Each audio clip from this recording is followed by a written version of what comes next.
no baby. She's actually an 11-year-old African pygmy falcon. All right, well, this is Sam, and he is a 24-year-old bald eagle.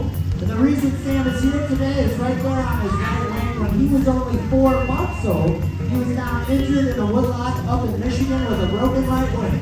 With a broken right wing, you can't fly, and it's really hard to find things to eat. Luckily for Sam, he was found. He made his way to Michigan State University. They tried to patch his wing as best they could.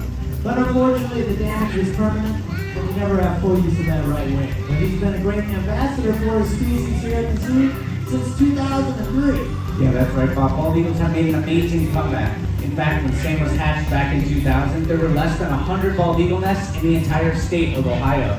But this year alone, we're happy to report over 900 bald eagle nests, and they are no longer on the endangered species list. This is our 2-year-old Mississippi kite, and her name was Oz. She was found just north of Cincinnati with a wing injury.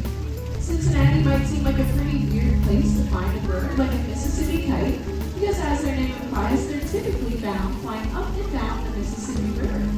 But over time, they've had to expand their territory.